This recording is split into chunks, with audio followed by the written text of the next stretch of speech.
और अब बारी सिनेमा गुरु की। आज हम आपको बताएंगे लेजेंडरी सिंगर मुकेश जी के बारे में 10 ऐसी बातें जो शायद आपने पहले नहीं सुनी।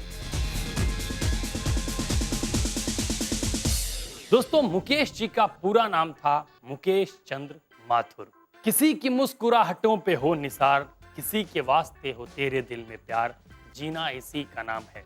इस तरह का गाना हिंदुस्तानी संगीत को और हिंदुस्तानी फिल्मों को देने वाले सिंगर मुकेश जी 10 भाई बहनों में से छठे नंबर पे थे।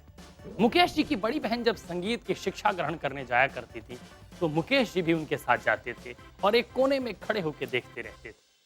शायद बचपन से ही सिंगर बनने का ख्याल कहीं ना कहीं उनके भीतर पल रहा था। मुकेश चंद माथुर साहब केवल 10वीं तक ही पढ़ाई कर पाए थे। उसके बाद डिपार्टमेंट ऑफ पब्लिक बुक में जॉब किया करते थे और साथ के साथ सिंगिंग की प्रैक्टिस भी। मुकेश जी का परिवार पुरानी दिल्ली इलाके में रहा करता था। एक बार की बात है, जब उनकी बड़ी बहन की शादी का फंक्शन हो रहा था तो उस शादी में शामिल होने के लिए फिल्म इंडस्ट्री से मोतीलाल जी गए थे। मोतीलाल जी उस वक्त फिल्मों में काम किया करते थे और उस शादी के फंक्शन में मुकेश जी ने एक गाना गाया था जो मोतीलाल साहब को बहुत ही अच्छा लगा और मोतीलाल जी मुकेश को लेके मुंबई आए। दोस्तों, मुंबई में आने के बाद मुकेश जी को एकदम से काम मिलना शुरू नहीं हुआ। उन्होंने सबसे पहले पंडित जगन्नाथ प्रसाद जी से संगीत की शिक्षा ग्रहण की। उसके बाद उन्होंने फिल्मों में गाना शुरू किया।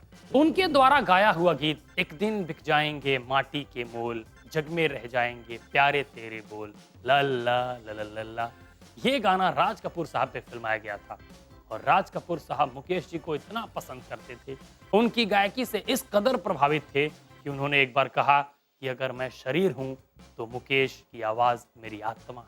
दोस्तों, पूरा बॉलीवुड मुकेश जी का दीवाना था, उनकी गायकी का दीवाना था, लेकिन मुकेश साहब केएल सहगल साहब से बहुत प्रभावित थे और इस कदर प्रभावित थे कि शुरुआती दौर में उनकी गायकी में, उनके गाने के अंदाज में केएल सहगल साहब साफ साफ नजर आते थे। दोस्तों, मुकेश साहब ऐसे कमाल के सिंगर थे, उनकी आवाज इतनी फ्लेक्सिबल थी कि उस दौर के हर अभिनेता के लिए उन्होंने गाया, चाहे वो सुपरस्टार राज कपूर हो, दिलीप साहब हो या अमिताभ बच्चन जी हो। दोस्तों, 1976 में मुकेश जी के साथ एक बहुत बड़ा हादसा हुआ और उससे बड़ा हादसा हुआ बॉलीवुड के साथ, भारतीय संगीत के साथ, भारतीय दर्शकों के साथ। 1976 में लता दी के साथ वो चले गए थे अमेरिका एक कार्यक्रम में भाग लेने और कार्यक्रम के दौरान ही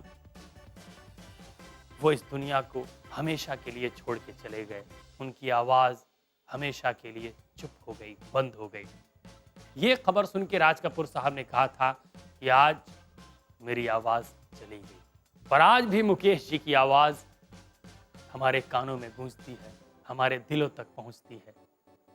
आज भी हम मुकेश जी का गाना बहुत पसंद करते हैं और करते रहेंगे। दोस्तों, ये तो था छोटा सा ज्ञान। अब बारी है 5 गानों की, तो सुनिए गाना नंबर 5, 4, 3, 2 एंड 1।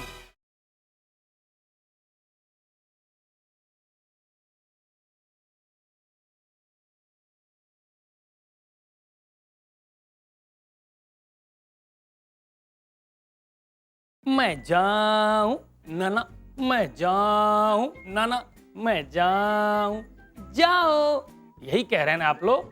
और क्या कह रहे हैं, अगले एपिसोड में फिर आओ।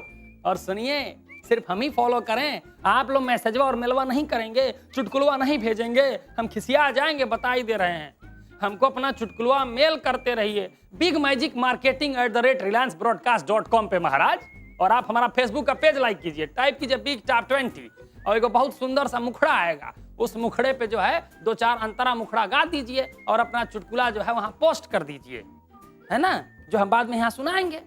तो जाएं, आप अपना ध्यान रखेंगे, अपना ध्यान रखिए, गाइए, मुस्कुराइए, हर घड़ी में ठहाके लगाइए और सुनिए, देखते रहिए। मनोरंजन नहीं, अंग्रेजी बोले एंटरटेनमेंट की full guarantee. Big top 20 only on big magic. Bye bye.